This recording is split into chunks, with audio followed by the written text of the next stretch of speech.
सी programming में dynamic memory management किसी super power से कम नहीं है। ये हमें ज़रूरत के हिसाब से ठीक उसी वक्त मेमोरी बनाने और बदलने की आज़ादी देता है। तो आज हम इसके दो बहुत ज़रूरी टूल्स कॉलॉक और रीअलॉक को गहराई से समझने वाले हैं। तो चलिए इसे एक सवाल से शुरू करते हैं। क्या होता है जब किसी प्रोग्राम को अचानक उससे ज़्यादा जगह की ज़रूरत पड़ जाए जितनी हमने शुरू में सोची थी? ये एक बहुत ही आम लेकिन बड़ी मुश्किल है, खासकर तब जब हमें पता ही ना हो कि कितना डेटा आने वाला है। असल में इस समस्या की जड़ है स्टैटिक अरेज, मतलब वो अरेज जिनका साइज हम कोड लिखते वक्त ही तय कर देते हैं और एक बार जो तय हो गया सो हो गया, प्रोग्राम के चलते समय उसे बदला नहीं जा सकता।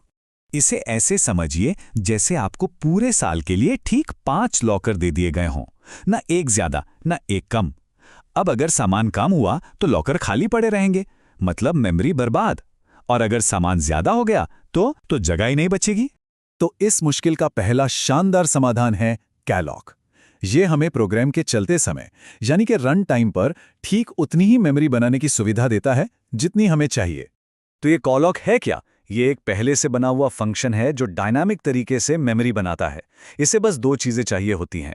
पहला काउंट, यानी कितने एलिमेंट्स के लिए जगह चाहिए, और दूसरा साइज टाइप, मतलब हर एलिमेंट का साइज कितना होगा। और इसकी सबसे खास बात यह है कि ये जो भी मेमोरी बनाता है उसे 0 से भर देता है, एकदम साफ सुथरा। इसका सिंटैक्स भी आप देखें बहुत सीधा साधा है। हम कैलॉक को बताते हैं कि हमें कितने ब्लॉक चाहिए और हर ब्लॉक का साइज क्या होना चाहिए। मिसाल के तौर पर कैलॉक 10, साइज ऑफ इंट का सीधा मतलब है कि भाई 10 इंटीजर के बराबर जगह बनाकर दे दो। इस तस्वीर में देखिए एयर नाम का एक पॉइंटर है।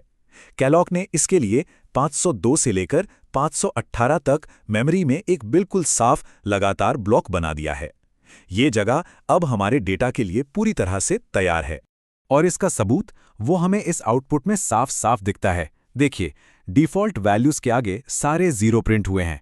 ये इस बात का पक्का सबूत है कि कॉलॉक ने सिर्फ जगह ही नहीं बनाई, बल्कि उसे बिल्कुल साफ भी किया है ताकि कोई पुराना फालतू डेटा उसमें न रह जाए। अच्छा, तो हमने अपनी ज़रूरत के हिसाब से जगह बना ली, सब बढ़िया। लेकिन सोचिए क्या होगा अगर वो नींव जो हमने इतनी मेहनत से बनाई थी बाद में छोटी पड़ जाए? क्या सब कुछ फिर से शुरू करना पड़ेगा? यहीं पर एंट्री होती है हमारे दूसरे हीरो की, रीअलॉक। इसका काम ही यही है, पहले से बनी हुई मेमोरी के साइज को बदलना। इसे आप ऐसे समझ सकते हैं जैसे अपने घर में एक और कमरा बनवा लेना। अगर परिभाषा की बात करें तो रीअलॉक एक ऐसा फंक्शन है जो प्रोग्राम के बीच में मेमोरी को डायनामिक रूप से फिर से एलोकेट करता है, मतलब रीएलोकेट करता है, साइज बढ़ाता या घटाता है। इसका सिंटैक्स भी काफ़ी आसान है। इसे 2 चीज़ें चाहिए होती हैं। पहला तो वो पॉइंटर जो हमारी पुरानी मेमोरी को पॉइंट कर रहा है, और दूसरा हमें नया साइज कितना चाहिए, बस। और हाँ, ये स्लाइड इस पूरे विश्लेषण का सबसे ज़रूरी हिस्सा है। ये सिर्फ साइज बदलना नहीं है, ये तो पूरा घर बदलने जैसा हो सकता है। यहाँ देखिए, जब रीअलॉक को पता चलता है कि पुरानी जगह पर और स्पेस नहीं है, तो वो मेमोरी में कहीं और एक नया बड़ा ब्लॉक ढूंढता है। फिर पुराने डेटा को बड़े ध्यान से वहां कॉपी करता है और तब जाकर पुराने ब्लॉक को खाली करता है। ये जो कॉपी वाला तीर है ना, ये वही जादू दिखा रहा है। अगर हम लॉकर वाली मिसाल पर वापस जाएं, तो ये कुछ ऐसा है जैसे आप कह रहे हो कि मेरे ये 5 लॉकर का ब्लॉक ले लो और मुझे 8 लॉकर का एक नया बड़ा ब्लॉक दे दो। और सबसे अच्छी बात, आपका सारा पुराना सामान आपके लिए नए ब्लॉक में अपने आप मूव कर दिया जाता है। और ये रहा नतीजा। आउटपुट में अरे डाटा लिस्ट को ध्यान से देखिए। पहली 5 वैल्यूज यानी 10 से 50, और बाद में डाली गई 3 नई वैल्यूज 60, 70, 80, सब एक साथ एक ही लगातार ब्लॉक में मौजूद हैं।